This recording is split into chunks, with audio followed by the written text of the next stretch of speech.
garbage, a joke, clown acts, pisses me off. I ain't a hard guy to find. I promise you that shit.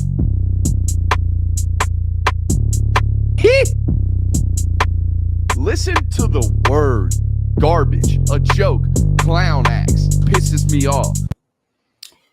What is up, ladies and gentlemen? Happy SEC Media Week and happy first time, long time, right? First time, long time on the live here on the YouTube channel and broadcasting live on Twitter as well. Appreciate you guys joining us today. Not necessarily an MBR, but more of an SEC Media Week inspired film session by me. Just was diving into some quarterback tape. Saw some, not necessarily like hot takes or anything crazy like that. But just stuff that, like, you know, people ranking quarterbacks. Saw rankings all over the place with SEC Media this week coming up and the, you know, the season on the horizon and things like that. So I decided, why not dive in, right? Dive right into some tape and get after it with some film study of my own and bring it to you with the opinions first, give you the reasons why I rank them the way I did. And then if you want to join me, if you want to come check out the film as to why I believe the way I do, feel free to join us on patreon.com/Brooks Austin. But tonight we're going to talk, okay? Tonight we're going to talk through what it means, right, to compare quarterbacks, okay? I think there are several problems with trying to compare and compete, or not necessarily compete, but compare quarterbacks, right, from team to team and even rank quarterbacks. I think there's some things that you have to apply to this conversation to get it accurate, right, to be able to rank these things in my terms of accurate. I know, what the hell does that even mean? Who cares? What, it's a hill of beans, right? But let's talk about them, right? Couple problems here. Number one, most important problem, in my opinion, you will never, ever, as an outsider, be able to fully contextualize the it factor of the quarterback position, right? And that can you know, make its way or show its face in a variety of ways, whether you're a leader in the clubhouse, all those things, right? Whether the other 10 guys around you in the huddle believe in you, right? Whether or not your coaches believe in your skill sets. As an outsider, you'll never fully be able to contextualize that. That's problem number one with the, you know, comparing and ranking quarterback positions, or even, you know, evaluating quarterbacks. Unless you're right there, you're never fully going to get it, right? How much they retain the offense, all that good stuff. Okay, number two, the other big problem here. In order to be able to fully and accurately compare quarterbacks, I think you have to be able to identify two main things, right? Number one, what is the quarterback being asked to do, right? If you can't answer that question accurately, you can't rank quarterbacks accurately. That's number one. What is the quarterback being asked to do within the offense, right? If you can't answer that, you can't rank quarterbacks. Number two, the other big question here is, what do they have around them to help them accomplish what they're being asked to do, right? What is the task? What are the tools that they have available to them to accomplish said task? Okay, if you can't come to those conclusions, if you can't answer those accurately, you can't really compare quarterbacks. And number three, the third problem is, right, and I see this a lot, especially with advanced analytics coming around, which I love advanced analytics, but you guys know this is the Film Guy Network, right? This is not the Advanced Analytics Guy Network.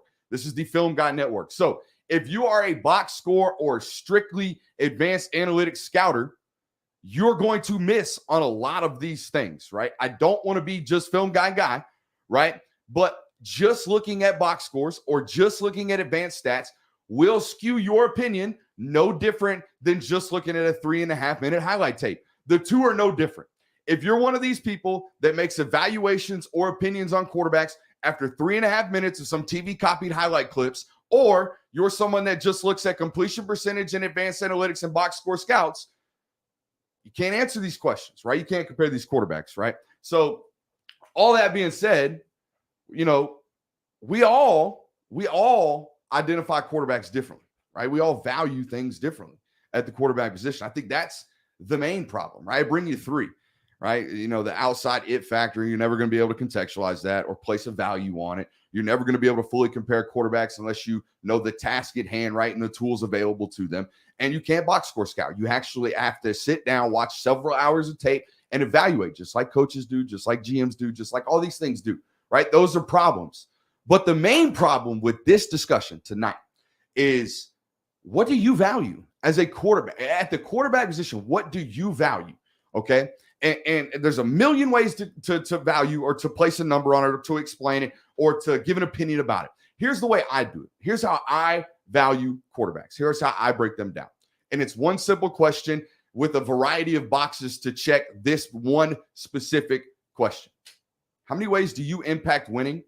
And how many ways can you impact winning, right? Can you win without a run game? Can you win without any offensive line or any protection? Can you throw on the run? Can you win from within the pocket? Can you impact the run game if we have none?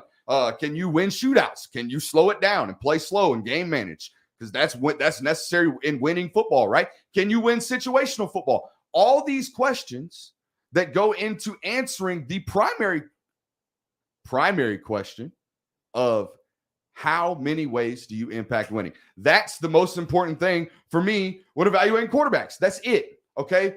On Saturdays, on Sundays, how many ways can you impact winning? So before I throw up my rankings, before I give you the top 5, I want to tell you something right now.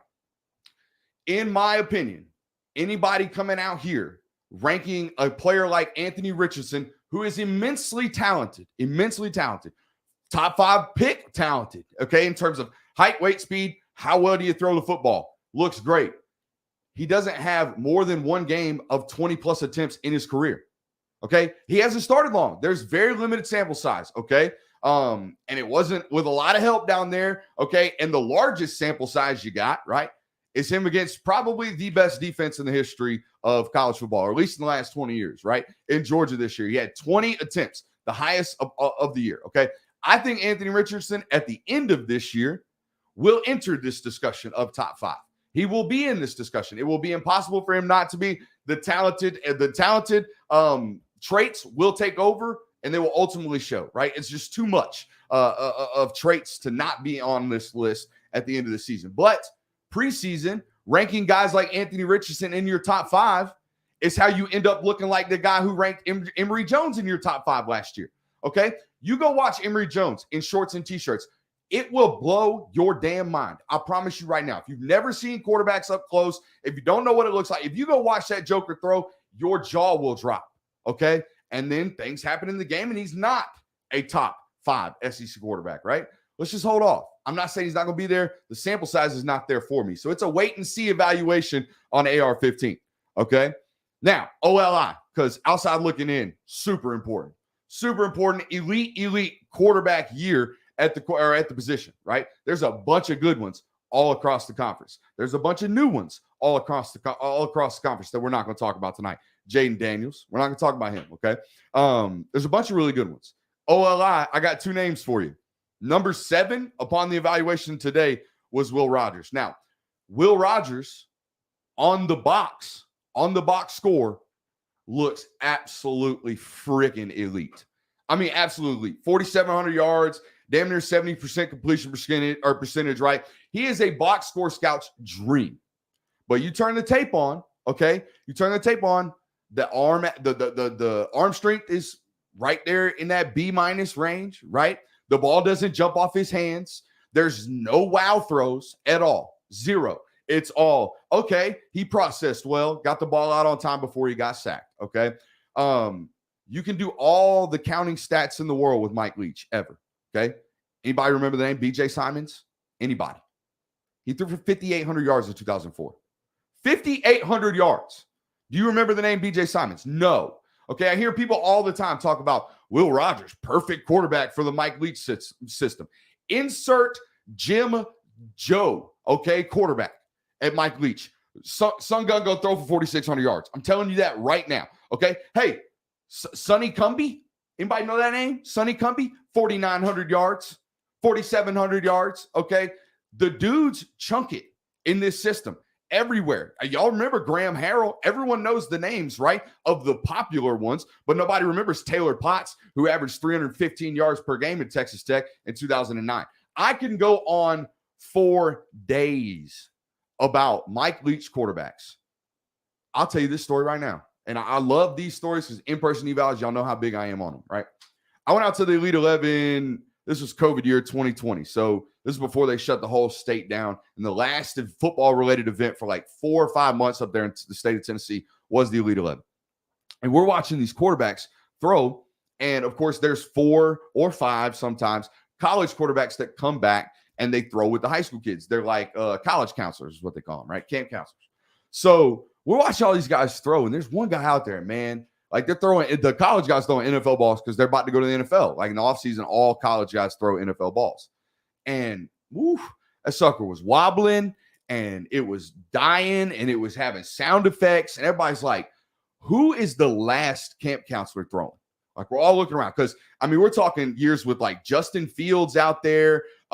Trey Lance was out there whipping it around. Jamie Newman was out there whipping it around. Okay, like guys that can really, really throw the football. And then there's KJ Costello. And me and a buddy of mine in the industry are sitting there going, good God, man. What? KJ, whew, man, he just don't look like these other guys, right? I mean, it's just not it. It does not look like it. That son gun about broke the SEC record in passing yards in a game against LSU to start the season. You cannot do this stuff with the Mike Leach quarterbacks. You can't, okay? You got to be very, very, very, very careful with saying, oh, you're great quarterback for the Leach system. They're all great for the Leach system. They throw it 60 times a game, okay? And there's a lot of open routes when you're running 5 routes every single, down, okay? It's very, very different, and you've got to be very, very careful about saying, oh, he's a top 5 quarterback in the SEC. On paper, in the box, yes. Watch him and say, hey, can he do what even Stetson Bennett's asked to do in the SEC? Probably not, right? Can he extend with his legs? No. Can he win outside the pocket? Probably not. Doesn't do it a lot. Can he drive the ball down the field if asked to do so on a consistent rate? Probably not. Not asked to do it over and over again, right? Can he help out in the run game? Never. What run game? Mississippi State, right? So the questions of how many ways can you help me win? I know for a fact Will Rogers can throw it 70 times a game and win 6 games. Okay, I know that. We know that. All the other things, all the other boxes, not necessarily checking, right? Not necessarily checking. On to our number 6 guy on the list, who is another one of these guys everybody loves. Everybody loves the banana-eating, model-looking, dart-throwing, funky platform from the waist down, Will Levis. The TikTok viral, okay, I forgot one. Everybody loves Will Levis. Everybody's all over Will Levis, and I get it. Will Levis got daggum boy band looks, okay? That son gun is handsome. I'm telling you, he is good looking. I get it. But this Will Levis thing is the opposite of box score scouting. You look at the box score of Will Levis and you're like, ooh. But you watch the highlights of Will Levis and you're like, ooh. Right? I'm telling you, Will Levis got more wild throws than all but 2 guys we're going to talk about tonight. Okay, Bryce Young and another guy on the list. Obviously, Bryce Young's on the list. But spoiler alert, number 1. Got a ton of wild throws, okay? But for every single Will Levis throw, I can show you, okay, of just bodies laying all around him. He's holding, rips it 62 yards, backside post tutty, okay? For every one of those, I can show you, what? Why'd you float that ball into triple coverage? What is that? Okay. Oh, here we go. Oh, man, rolling left, dig from the backside, just spun out from the defensive end, looking like daggum, just Johnny Utah, okay? Rolling left, dig, here it comes, throw it, cross your body, seed, right in the slot, okay? Just on the run, dime, Sunday throw, big time, right? Trent Dilfer on the Sunday clips, Trent Dilfer dimes, okay? For every one of those, I can show you 3 clips of the son gun throwing a speed out 4 yards in front of the wide receiver because he just gets lazy with his hips down, okay? There is a reason this dude threw 13 interceptions on 353 attempts last year. Think about that. That dude threw the ball less than everyone on this list but Stetson Bennett last year and has way more turnovers. Why? Inconsistent. For every single holy crap. Look at that. Dude hurdles SEC linebackers. Okay? Dude runs away and runs over SEC safeties. And then the next play, it's like, okay, if he learns to play consistent, this is the dude that's maybe top 3 talent in the SEC. He can flat out spin it. If you go watch this dude throwing shorts and t-shirt, I promise you it looks just as good, if not better, than anybody we talk about tonight. But he's number 6 because he's very, very, very inconsistent, and he makes horrible decisions with the football.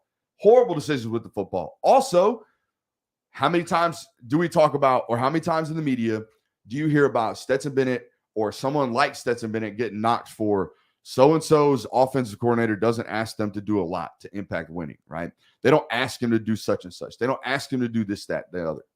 Well, let's contextualize that argument, right? Let's put actual, context to what we're talking about here. In my opinion, it's harder to do it's easier to do something like what Levis does, right? Where Levis last year, I think, was under 7 yards per attempt in yards per attempt, right? So that means a lot of the time, right, he's not driving the ball down the field. He's not hitting digs. He threw I think he dropped back 59 times against Tennessee this year, okay? So I watched the whole entire first half of that game and the whole back half of another game. In the first half of that football game, a game in which he almost threw the ball 60 times, I saw him throw the ball further than 10 yards in the air 12 times in the first 3 quarters, okay? And at that point, he had 45 attempts. This is what I'm saying. A lot of these offenses are easy money. Ball out in the flat, okay? Little jitterbug wide receiver, go get 6 yards. It's an extension of our run game. They are very, very tight end screen heavy. They are 12 personnel. They are St. Louis Rams, okay? Or Los Angeles Rams. That's their whole identity. So if that's your identity, then what are you asking the quarterback to do? You're not asking the quarterback to do as much as some of these other programs are asking them to do, okay? It's how Jared Goff is in the running for MVP 1 year. 2 years later, getting traded for a couple of picks and Matt Stafford, right? So that's how those things happen. When you're not really relying or asking him to do a bunch of stuff and you're protecting him a bunch while somehow he's still managing to turn the ball over 13 times, right? Still managing to throw 13 interceptions.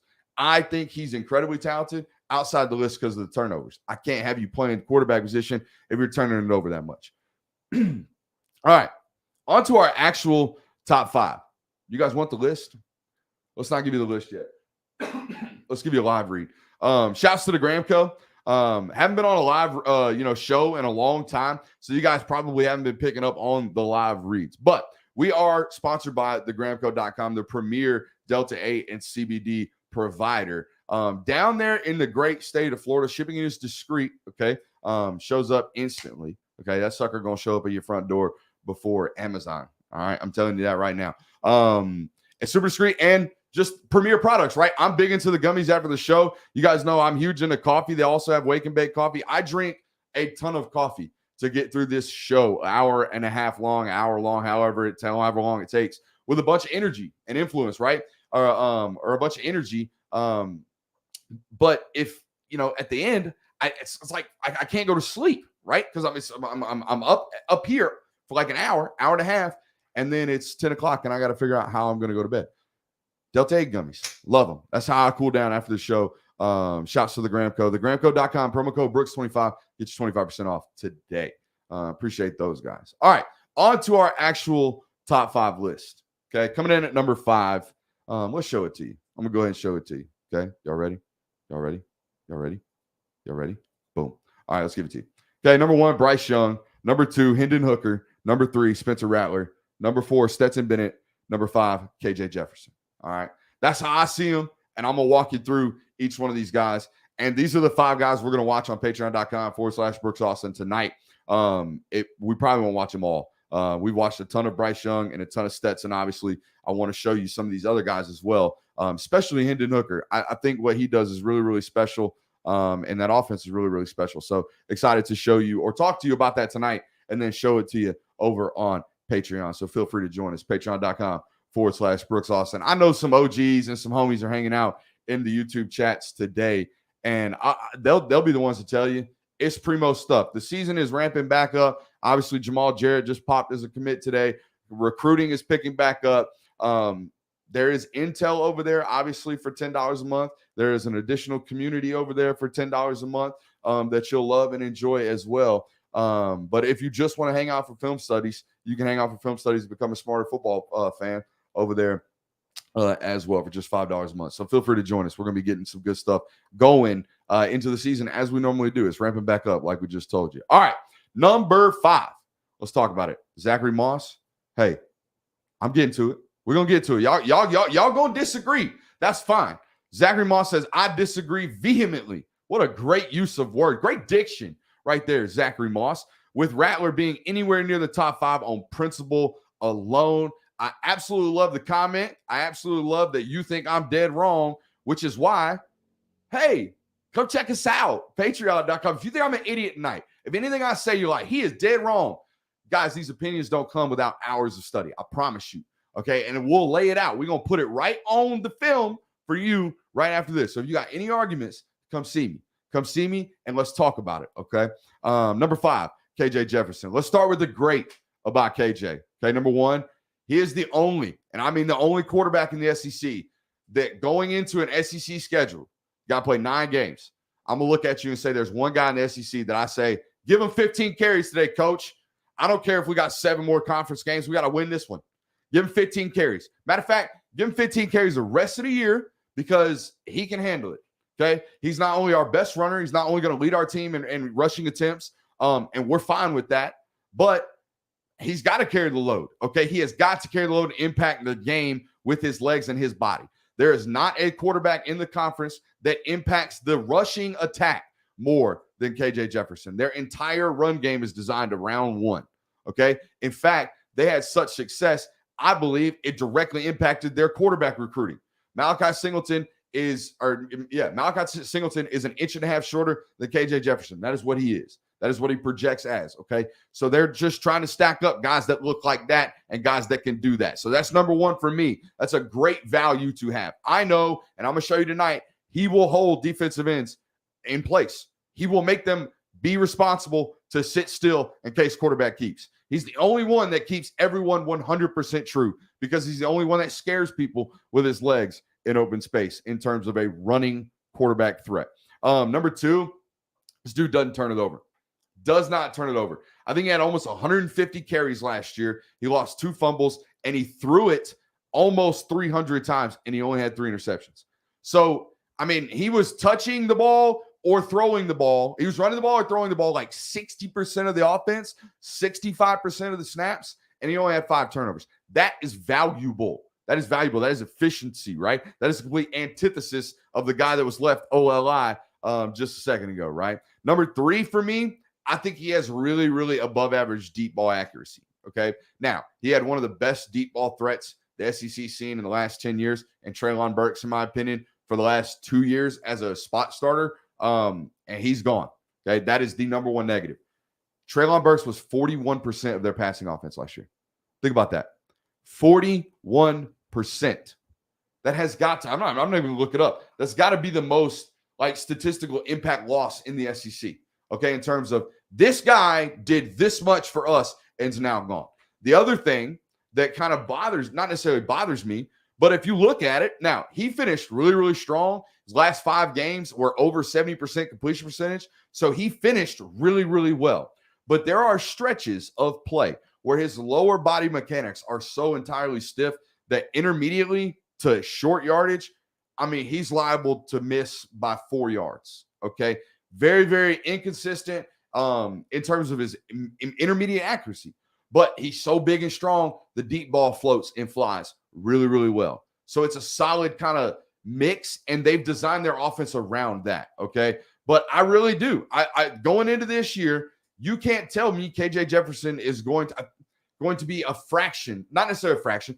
If he's 85% as good as he was last year with Burks on the outside, that is a success for the Arkansas offense, okay? And Kendall Browse up there. It is. It's 100% a success. But there are very few people that I can walk in and say, hey, this guy's going to throw for 200 today, and he's going to run for 50, no matter what. Baseline floor. Baseline floor is Buddy's going to throw for 200 today, not turn it over. Okay, he's not going to throw an interception unless somebody just gets him. Bama got him, okay? And if someone gets him every once in a while, Georgia got him, okay? Things happen, all right? I know he's going to throw for 200. I know he's not going to turn it over. And I know he's going to rush for, 12 attempts, 50 yards. Okay, and move the chains. And on 3rd and 4, we're good. On 3rd and 4, we are so good, right? We are so good. Their whole entire 3rd and medium, 3rd and long, middle of the field game plan last year was QB draw. They'd go empty, draw, draw, draw. We were screaming it from the hilltops, okay, if you were watching the Film Guy Network last year during the Arkansas football game. We were just like, hey, draw. We've seen it. It's all over the film. It's all there. It's all KJ Jefferson, number 5 on the list. Now, number 4 comes in your beloved quarterback, Georgia fans, Stetson Bennett. The more and more I studied other quarterbacks today, right, and last night, the more and more I looked at these guys, the more and more I thought the complete opposite of what you hear in the national media about Stetson Bennett. I hear so often about how, Oh, well, they don't put the burden on him. They don't ask him to do this. They don't ask him to do, go win the game. They don't ask him to throw it 35 times a night. They don't ask him to carry the burden of the offense, right? Oh, it's Georgia. They got a great run game and a great offensive line and great tight ends, yada, yada, yada. I would say those are all valid points. But I think what Stetson is asked to do is really, really hard. Think about it this way. A lot of these guys we talked about tonight so far, a lot of these guys get really, really easy money. They get ball like 7 or 8 times every half. They get to just throw the ball into the flat, or they get a tunnel screen, or they get a little slip tight end screen, right? And I'm not saying Monken doesn't do those things for Georgia. I'm not. But this dude doesn't throw it 50 times a game, right? There are not 12 opportunities a night where Stetson Bennett throws the ball into the flat and someone runs and breaks one for 12, 15, 16 yards, right? That stuff is littered on everyone's tape. It's not at Georgia. It's not. There's the occasional tunnel to Ladd McConkey that breaks for 6, right? There's the occasional halfback angle to Kenny McIntosh that's real simple. There's the occasional Brock Bowers tight end screen, right?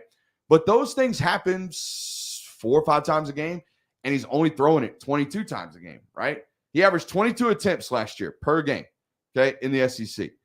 And I'm only going to give you 5 or 6 easy completions. That means you got to go out there 15 times a game and complete digs, comebacks, backside posts, okay, rolling right, hit a whip route, okay? Go watch. Go watch what they ask him to do. They don't ask him to sit there, stay within the pocket, release the ball within 2 seconds, get it out to your playmakers and let them run. They had 1 or 2 playmakers last year. 1 or 2. I trust you. They trusted Ladd McConkey with the ball in his hands to make yak plays, and they trusted Brock Bowers with the ball in his hands to make yak plays. Everything else was, think about all the big plays. Everything else was, damn, that was a dot to A.D. Mitchell in the 4th quarter, right? Great catch, A.D. Mitchell. That was a 45-yard ball on the back shoulder, dot, okay? For every one of those, do you remember here's a little slip screen touchdown pass, right? Takes it 65 yards, breaks it, runs, right? You don't really see that a whole bunch in this offense, okay? They were first in the SEC in yards per play last year, due in large part to Stetson Bennett's downfield accuracy, right? They don't play fast at Georgia. They didn't. They averaged about 68, 69 plays per game this year. They averaged 72 the year before. They ran 83 snaps against Arkansas to open the season, Todd Monken's first game, and it was almost like they had a coronary, in the booster club. It was like, we don't like that. They ain't done it since, okay? Now they hover around 60, 68, 70 plays a game. They don't play super fast, but they don't play slow. And they don't give him a ton of opportunities, which means he has to be really, really dialed in when they give him the shots, right?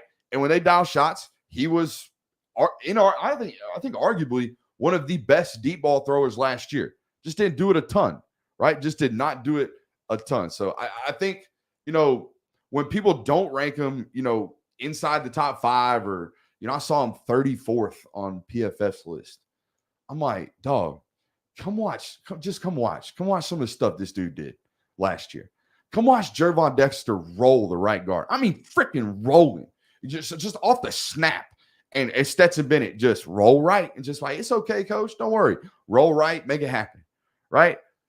Every 3rd and 2. Just can't really run the ball. Gotten stuffed 2 times in a row, but we're trying to kill the clock. Oh, pull right out the back. 15-yard scramble. Stetson Bennett, right? All these little minuscule ways of winning. Okay, he's done them. I know for a fact, if you don't have great protection, he can find a way to win. I know he can win on the run, right? I know he can win with the run game. I know he can play slow. What I don't know, right, is he's ranked 4th on this list, right, for a reason. What I don't know is, hey, if I just say, like Bryce Young had to do last year, the whole second half of the season, bro, we got no run game. You got to throw it 40 times today, and you got to complete 30 of them jokers, and you got to throw 4 touchdowns and not turn it over for us to be anywhere near what we're supposed to be offensively. If I did that to Stetson Bennett for a full season, you'd probably not like the results, right? You'd probably not like the results, but that's okay. He comes in at number 4, not number 1. Number 3, okay? Now, we talked about this one. We already saw the comments, people hating on Spencer Rattler. I didn't hate on Spencer Rattler. I was one of these people that was like, I ain't necessarily for all this. oh, Spencer Rattler going to come into the SEC and dominate. Spencer Rattler this, Spencer Rattler that. I wasn't necessarily buying all that, but I ain't necessarily sat down and watched the all 22 from Oklahoma games. Okay, and I did today, and the film is littered with nothing but wow throws. I mean, just whoa, Sunday throw. Wow. Okay. He can make every single I dare you throw that is on the field, right? I dare you throw that. He does it every single time. Okay. Tight windows. He might do it a little too often. He might get you in trouble. But I love everything he does as a quarterback. Okay. He throws it as well as anybody on this list. Okay. And he's surprisingly athletic within the pocket, not running this dude. Okay. Never, ever running this dude. Okay. But in the same way that Joe Burrow, okay, follow me here. In the same way that Joe Burrow could make first defender miss, scramble to his right, keep his eyes downfield, make a throw, he can do all those things athletically in the SEC. He will. But here's the problem. And here's the problem that Oklahoma ran into. Caleb Williams is great. That was a lot of pressure when things like that happen. And all it really takes is one slip up as the starter. The next guy just takes over, and he's really, really great. And then the fan base is all over him. Damn, Caleb Williams' first play against Texas, like an 85-yard touchdown run, okay? So those things tend to happen. But here was the problem that I saw on tape, and what I saw teams start doing to Spencer, and what I think teams in the SEC are certainly going to do to him from the jump. He can't run. In the sense that he is not going to be a threat to run. So if you can't control the line of scrimmage and run the football with your 5-down lineman and a running back, or worst case, add a tight end to the mix and still get the job done and stay ahead of the sticks, this ain't your quarterback, okay? He's going to look not necessarily frantic, but he's not going to be able to win within the pocket. I don't believe. Not early, okay? Not like, oh, my God, guard's getting beat. Where's my out? Let's figure it out and get it done, okay? This isn't one of these guys that's like, big, stand in the pocket, hold it down. If it's collapsing, I'm not panicking, I'm standing. Soon as it collapses, out. Okay, and he's great on the run. Like I told you, he really is. But if you can't protect him and keep people from just loading the box and sending pressure and getting upfield, then you're going to see a lot of the same stuff that you saw last year at Oklahoma, which is 5 guys, 6 guys at the line of scrimmage, blitzing the ever-loving hell out of you and getting after him. Because as soon as he gets out of the pocket, he could be a little bit dangerous, but you're probably more than likely going to run him down, okay? You're going to end up getting sacked a lot, especially in the SEC. First defender, great. Outrun the second defender, not. Okay, so that's the only caveat for me. Just like we talked about earlier. How many ways can you win? And if we're deficient in one aspect, does that take your game off, right? Does that take you off your game? If we can't protect you, or if we are constantly in 2nd and 8, 3rd and 8, 3rd and 9, because we can't run the damn football and you can't win, then we got to find somebody that can, right? And that's exactly what Texas did, but more so on the front of getting Caleb Williams on the field impacted their running game in a positive nature, because not only is it a new guy that can actually run the ball, it's a guy that now makes the backside defenders think, okay? And if you don't know how valuable that is, again, come see me in like 10 minutes, 20 minutes when we get done with this list, and I'll show you what it looks like, because nobody impacts it more than KJ Jefferson. KJ Jefferson's got Will Anderson, okay, best player in college football, got him flat-footed for a full second, okay? The best defensive end I've ever evaluated in college. Had his butt flat-footed for a full 1 Mississippi, okay? That stuff matters. Guess what happened? 8-yard gain right off the tackle's butt, okay? Because space is being created, because responsibility is being held, okay? Those kind of things matter. How many ways do you impact winning, right? So what we started with today, I think we start running into some limitations. You can't win without protection. You can't win without a dominant or not an efficient run game, right? You can't win from the pocket consistently if it gets crowded, right? When we start missing those boxes, we start sliding down the list. Number 2, dude, this guy, I mean, I remember scouting him last year when Georgia, played him or whatever, but I don't know if I didn't respect what I was watching enough. I don't know if I was more fascinated. I know what it was. I was more fascinated trying to figure out what old Heupel was doing than I was watching the Q. And then today I went back and watched the Q, and I was blown away. It's Hendon Hooker. Hendon Hooker is 6'4", 220 pounds. I've seen Hendon Hooker, make a guy miss inside the pocket outrun Dallas Turner and Christian Harris to the sideline, get absolutely lit up. And as he's doing it, flicks one out to his running back, 12-yard gain. Okay. I've seen him win with his legs, extend plays. He had 12 scrambles for positive yards against Alabama this year. 12. He looked like dog dude, not dog doo-doo, but didn't look great against Georgia, but who did? Okay. That's hard. It's a hard eval, right? A really hard eval. But I've seen this dude win with deep ball accuracy. I've seen him win inside the pocket, outside the pocket, just guys hanging all over him. Okay, every facet of can you deliver a strike in whatever situation, winning. He's winning at a 68% clip. A 68% clip this dude was last year in the SEC. Okay, and they don't baby this dude, guys. They do not. Remember what we talked about earlier. One of the questions is, can you identify the task at hand? What are they asking this guy to do? Well, yards per attempt, he's right there with Stetson Bennett. And he chunked it about 500 times this year. Okay, so they are not babying this guy. Yes, for every 5-yard speed out, for every tunnel screen, for every bubble, okay, for every fancy little knickknack that Heupel has invented or put into the system, there's also a 45-yard bomb. They led the nation last year in explosive plays through the air. It was like by the time they played Georgia, which was in the back end of the season, I believe, last year, they had like 7 plays of 70-plus yards. You don't do that unless your quarterback's diming them up, and that's exactly what he did. I also, more than all of the fascinating things I saw him do, all the great throws on the run, all the athletic stuff he's doing at 6'4", 220, more importantly than all of that, maybe the most efficient and repetitive stroke of all these guys. It is the same cut on every rep. Every rep. Now, does he have the ability Stetson's great at just saying, oh, damn, defender in my face. I got to throw that ball into the flat, bend sideways, throws like shortstop, right? Bryce Young, the same thing. Arm talent, what we're talking about there. But just in terms of like consistency or willingness to have the repetitive motion that it requires to complete 68% of your balls, ain't nobody better than this dude. I mean, so fluid and efficient of a cut. I really love it. I watched Hendon Hooker and thought immediately, Sunday guy. I think he plays on Sundays for a long, long time. Honestly, I think he does a lot of really, really good stuff. Not one of these overall RPM guys. Doesn't produce a ton of horsepower. Okay, the film's not filled with 500 wow throws mixed with 500 bad decisions like it is with Spencer Rattler. But it's just, man, A- quarterback play across the board in every facet wins, Bubba. That sucker wins, okay? He's going to throw for 5,000 yards this year. He damn near did it last year, okay? All right, number 1 on the list, Bryce Young. You guys know. I didn't even write an eval for Bryce Young. I didn't write a reason why. I didn't write a conclusion. But here's what I know. Teams have blitzed him.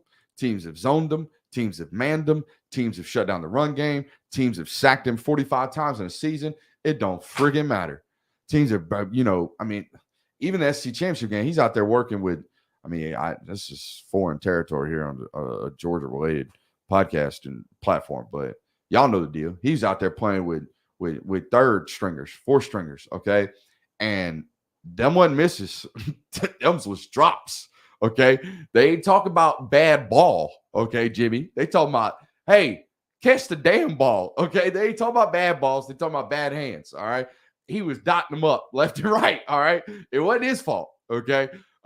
He's probably going another Heisman, okay? He is, yes, every bit as advertised. And the most impressive thing to me is just the processing ability of the guy. You can't fluster him. Georgia, of all teams, the only caveat to the everybody was hurt, right?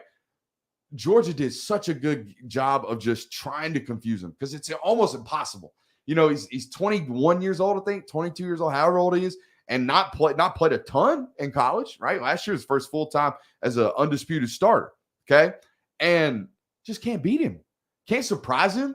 Can't really get it. Like even the interception, Christmas interception in the national championship game, that wasn't a misread. We showed you that one on the film study the other day. That was the tight end loafing off the ball. The interception to Keely Ringo to seal the football game. That was Bryce Young thinking the dude was running a back shoulder fade. I thought it was a mistake.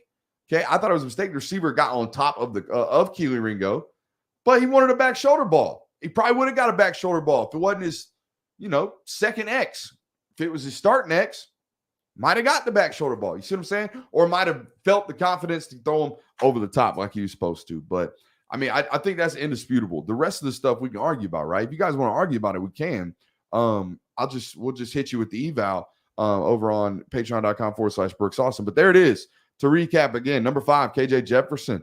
4, Stetson Bennett. 3, Spencer Rattler. Number 2, Hendon Hooker. Number 1, Bryce Young. Now, as you guys know, it is SEC Media Week. Kirby Smart is due up to speak tomorrow at 10:30. We will have you covered both on this channel with an MBR tomorrow midday sometime. Got a golf tee time about 4:20. Don't tell nobody. Don't tell my wife. Just kidding. Sharing those. No secrets around this house. We'll have an MBR tomorrow. Friday, I know the boys over at Baxter Street Boys are going to have you another show. We'll probably be recording that sometime Thursday morning. Appreciate you guys for being here. Like, subscribe, tell your friends, tell everybody, tell your enemies, bring them on. But if you want to discuss further, or if you want to know more, or get further in depth about these evals, we're only 40 minutes here. We're going to go about another 45 minutes over on patreon.com/Brooks Austin. So OGs, take a minute, take a potty break. Okay. Go get your popcorn ready. We'll see you over there. Patreon.com. See you.